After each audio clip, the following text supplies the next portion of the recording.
भारत रणभूमि दर्शन यानी कि युद्ध काल में जिन स्थानों पर भारतीय सेना के बहादुरों ने अद्भुत शौर्य का परिचय दिया था, उन स्थानों को पर्यटकों के लिए खोला जाना।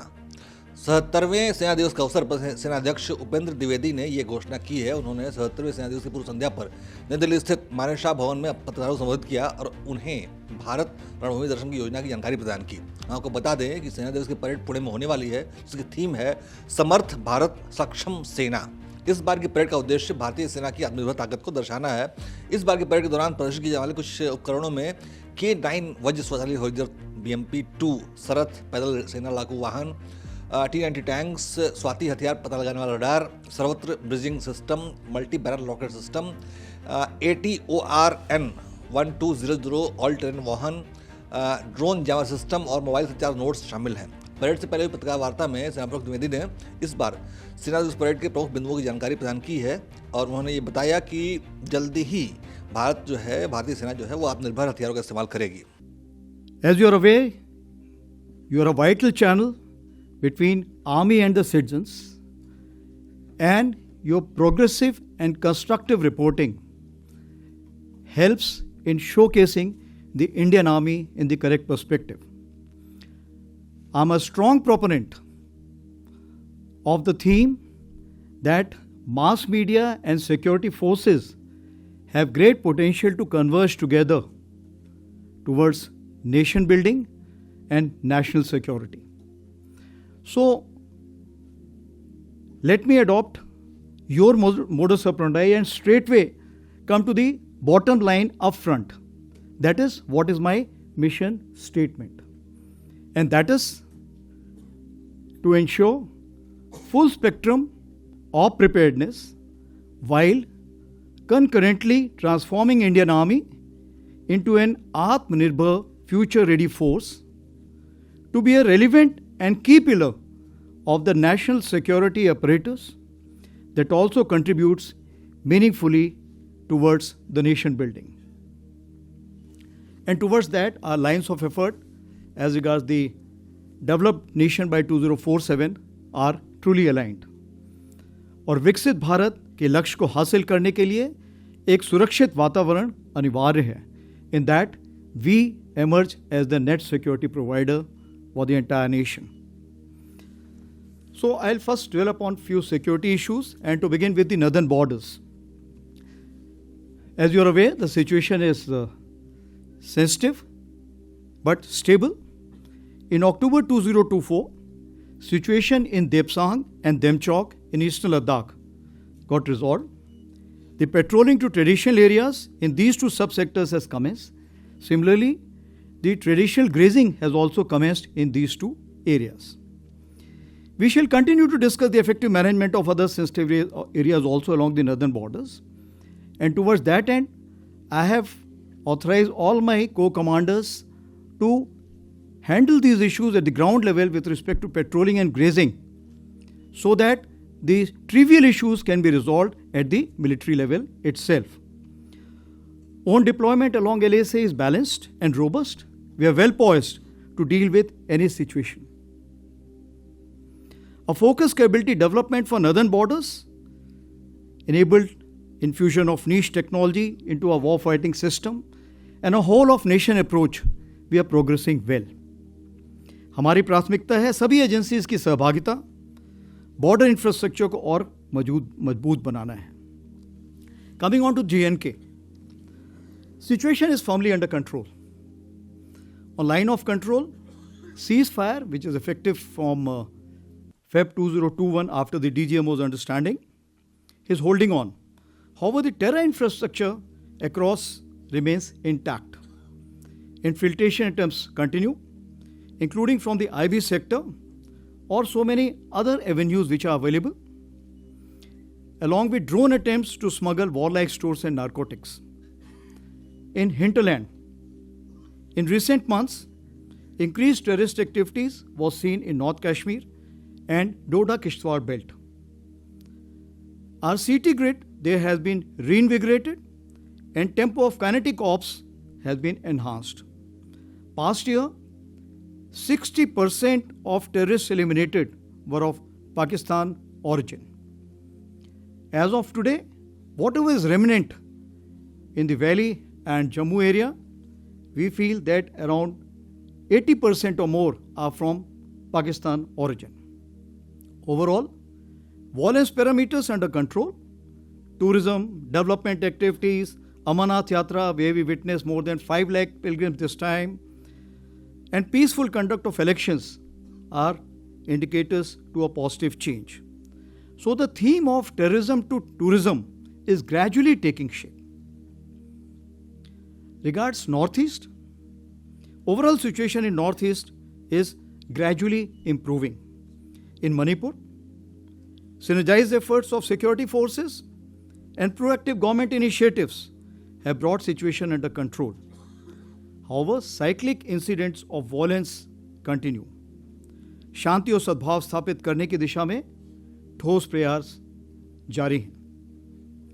Various NGOs and our veterans too are reaching out to the community leaders to give effect to a kind of a reconciliation. Along Indo-Myanmar border, enhanced surveillance and domination is in place. That is to insulate from spillover of turbulence which is taking place in Myanmar as of now.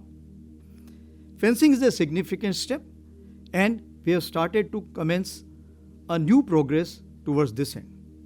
As far as humanitarian assistance and disaster relief is concerned, based on the experience gained in 2024, we have specifically earmarked rupees 17 crore for upgrading of our QRTs and QR medical teams. Besides, we have taken a decision to create 17 bricks of HADR, that is Humanitarian Assistance and Disaster Relief, as we realize that at places our columns reach, but the resources to provide kind of a rescue operation are not available. Towards that end, we are creating these 17 bricks. It is pan-India. As far as northern borders are concerned, since we have a pan-northern front presence, so Army will play a first responder role, and we will not await any request from the state. We would be reacting on our own to make sure that maximum people can be rescued wherever any disaster relief has to be carried out. Now, for ease of continuity and communication, my balance of the pointers will be on the same lines as given by General Pandey last time. What does it mean? As you know, my predecessor was a visionary, and he declared 2023 as the year of transformation, and he declared 2024 as year of technology absorption. So what I have done, that once I took over, the year of the transformation was declared as the decade of transformation, commencing from the time General Pandey had announced. And year of technology absorption was extended to 2025 also, because there's a lot to be done as far as the technology absorption is concerned. So, year of transformation, since it becomes a decade of transformation, so the pillars remain the same. So I would be covering balance of my update based on those 5 pillars which were given to you by General Pandey. To begin with, it starts with force restructuring. So it's a continuous process to give effect to organization structures commensurate to threat and technology infusion to ensure the operational effectiveness. As of now, we have already carried out some reorganization in cyber, electronic warfare, ISR units, and rebalancing 1.0 in consonance with our new emerging threat. Now what we are looking for is the rebalancing 1.5. We are also looking at new tailor-made organizations in the field of ISR, special ops, combined or integrated or all-arms brigade. Then we are looking at info ops groups. We will also be looking at raising of some combat units or the headquarter, and some de novo organization based on the emerging technology, for example, MUMT, that is manned unmanned teams. We also remain alive to the requirements of theaterization. So, in conjunction with theaterization, we would be looking for some changes which will include in terms of the areas, sub-areas, div, core, and command headquarters, which will be duly synergized with the theaterization initiative. Now coming on to the second pillar, that is modernization and tech infusion. So as far the force modernization is concerned, you are well aware that from EP 1 to 4, we had carried out major procurement, which was enhancing our cumulative combat effectiveness. And now we have also been approved the emergency procurement for CT ops, because we have carried out a major induction of regular troops in the Punch Rajouri area as well as in the valley. So therefore, there is a requirement for some additional equipment. As for the fields are concerned, it's firepower and lethality, protection and mobility, and we are looking at night to be fought as day. As far as drone and counter drones are concerned, we are looking at no scaling as of now because it's an evolving technology. So we will need new structures, we will need new kind of drones and new scaling. So based on the operational requirement, we are working towards that. As of now, I call it eagle on the arm for every soldier. What you also hear, the new term which is coming as FPV for the drones. As far as the artillery is concerned, the mediumization process is on, and 155 mm caliber has been kept as the main caliber. As far as the mechanized platforms are concerned, we are on our path for modernization with respect to the FRCV, FICV, light tanks, and wheeled AFVs. Aviation, LCH induction has already commenced. As regards the loiter and precision munition is concerned, I must give the credit to the domestic industry that which was a far-sighted thing is now seeing the light of the day, and we are able to kind of orders from the Indian industry developers. I will also cover the technology infusion here. As I told you that year of technology absorption 24-25, both years have been given the same name. So what are we looking for in this? Firstly, we are looking for that upgrade and mass the human resource, including the tactical commanders to become the techno commanders, because they are the decision makers. And if the decision maker is alive to the technology, the technical people will be finding it more easier to sail through. As far as our MTech is also concerned, that has increased by 30%. Similarly, the NDA syllabus which has been concerned, which is undergoing a major change, and probably by year 26 we should be able to see that on ground. Similarly, our promotion examinations, courses of instructions, the technology aspects have been just double. While doing this, we have also gone in for collaboration with experts in other ministries, academia, industry, and we are also aligning with the national technology missions. There are 16 technology clusters which have been identified by the Indian Army, which has already been there in the news for quite some time, with fixed responsibility and fixed outcomes. As for the data harmonizing is concerned, for artificial intelligence, it is most important, and we are working together on this issue. I must also say that this is the first year where we have gone in for multi-domain operations, operational discussions independent of op discussions which we carry out.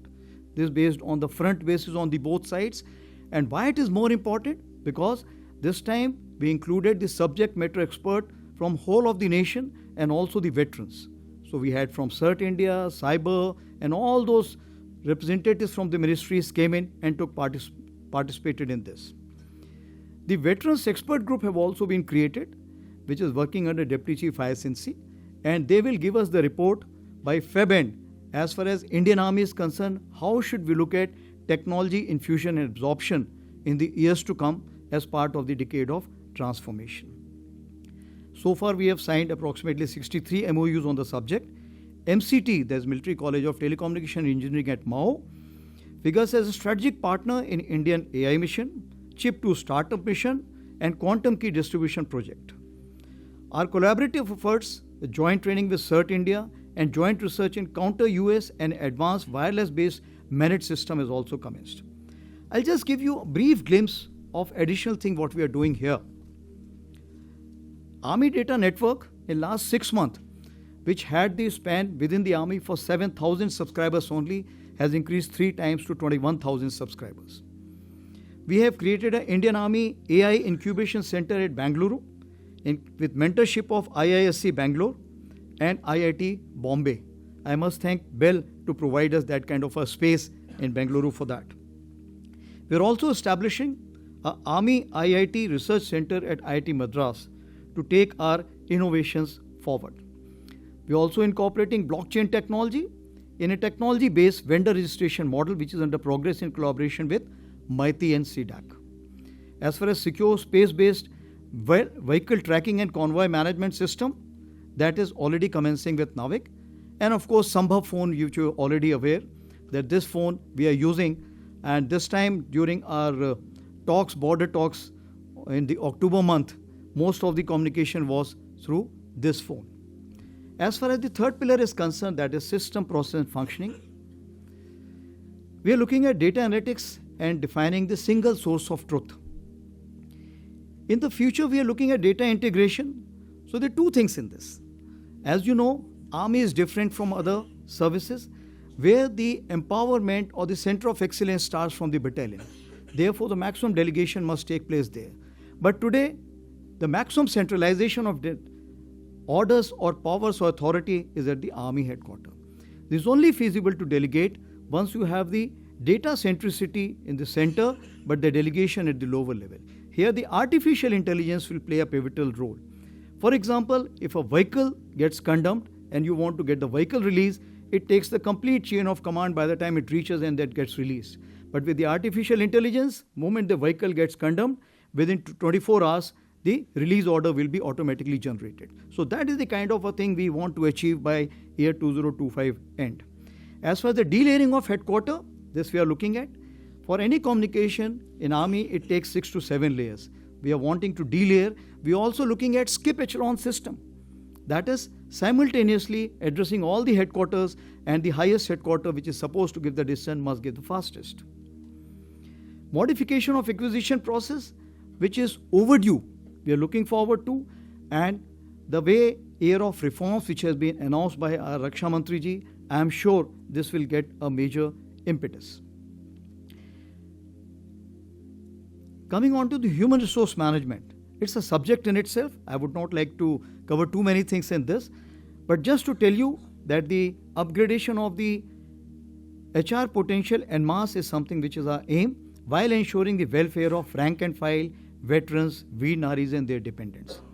As for the Agnipath is concerned, 123 Agniveers are presently there, and we are getting a good feedback from the battalion commanders. They are fast on uptake, enthusiastic and keen to do well.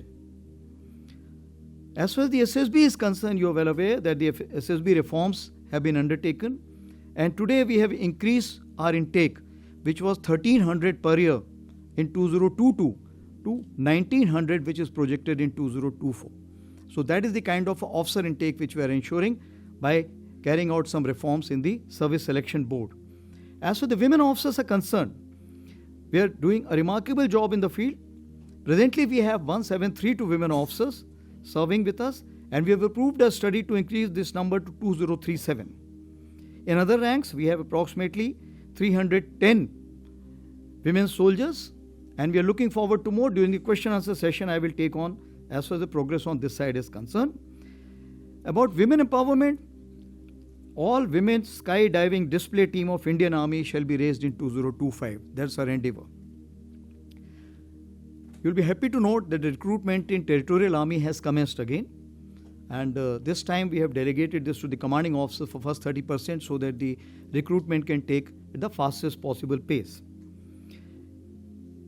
Institution of an Army Subedar Major.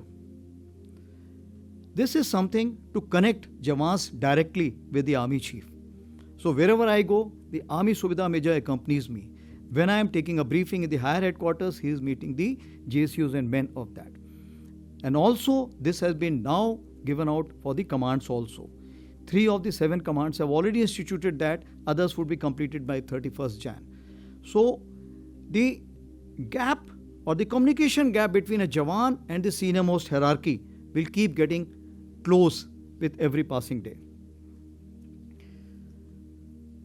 As far as the effort to upskill our upscale our military training institutions is concerned, we want that to come to the world repute.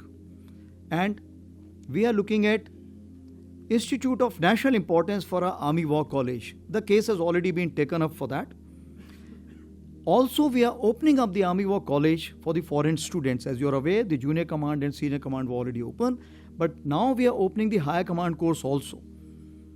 And this time, as a trial basis, we are doing it for a week. Next time, we'll increase it based on the feedback. This time, for this 7-day capsule, we'll be having the academia, industrialists, possibly the media also, bureaucrats, as also the foreign officers who always come and attend the course there for HDOC. As far as the veterans are concerned, Project Naman, as you are aware, we had started this, came in August 2024, 14 centers were open. A very positive response has been received in that. And therefore, we are planning to open this approximately 200. And this is in conjunction with Common Service Center, which is the SPV of Maiti, and also the HDFC CSR. We are also gone in for a series of Shaurya Samprava for the veterans. More during the question answer, I will explain about this. Coming on to the fourth pillar, that is jointness and integration, though it is the domain of the CDS, but I would just like to say that in Jointness 1.0, we have gone in for the integrated acquisition plan, courses of instructions commonality, joint logistic node, common utilization of bases and station amenities. In 2.0, we have gone in for addressing the service culture, thinking and symbology. Here we made a good progress in doctrines and SOPs also. Now we are looking at 3.0, that common operating planning procedures, defense communication architecture, digital maps. But as far as the army is concerned, you will find that we look at jointness and integration with so many others.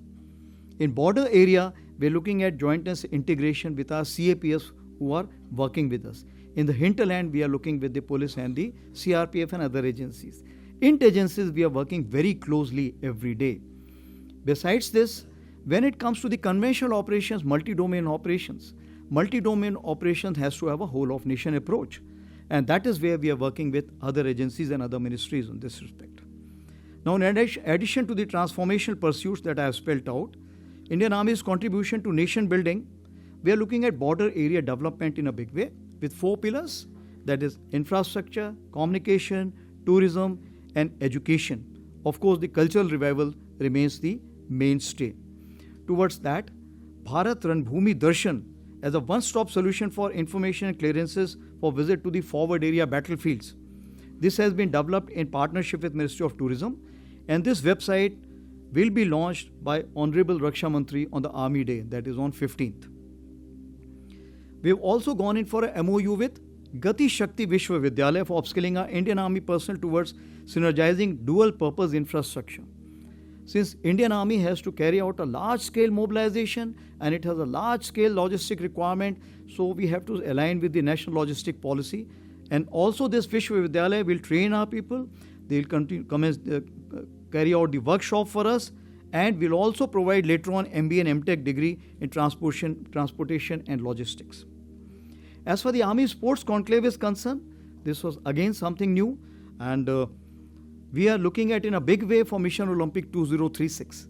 And for that, we have a strong role because we have the infrastructure, we have the resources, we can provide manpower for the conduct of that, we can raise the territorial army battalions for conduct of this, and also we can provide the players, which we have been doing continuously. In any case, we have 18 boys companies and 2 girls companies which we have raised recently. I am sure the issue of state versus club, which is coming up off and on, will make sure that the army remains as the main key stake player because we have a large reservoir of potential towards this end. As far the Army Paraplegic Node is concerned, this has also been now declared as a National Center of Excellence, for which around 60 crore has been given by the Ministry of Social Justice and Ministry of Youth Affairs. Gomti River Eco Task Force, as you are well aware, has been raised on 1st of Jan. Also, Ek Ped Maa Ke Naam campaign, we have planted more than 50 lakhs saplings. There are 3 world records also we have created in Jaisalmer. As you are well aware, this has already been covered in the Man Ki Baat.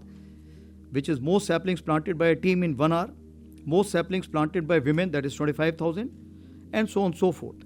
We're also going on to carry out a discussion with Ministry of Environment, Forest and Climate Change for the afforestation drive carried out by us. So what does it mean? That there is a requirement for us to look into the green credits. Today, we are planting so many trees, but the green credits are not being returned to us. As a result, we are returning 900 crores of rupees this financial year for the reasons that we have the plans ready for construction, but because of the tree cutting sanction not being given, we have not been able to construct those buildings. So, last but not the least, as part of our defense diplomacy, contribution and commitment to UN Charter, a rapid deployment force of the Indian Army for United Nations peacekeeping operations shall be ready for mission deployment by March this year. Moment the UN teams come and inspect it, this will be ready for deployment as and when asked for. So मैं सभी को आश्वस्त करना चाहता हूं कि भारतीय सेना एक प्रशिक्षित, सुसज्जित और युद्ध अनुभवी सेना है जो राष्ट्र के सामने आने वाली हर चुनौती का सामना करने के लिए पूरी तरह तैयार है. Thank you.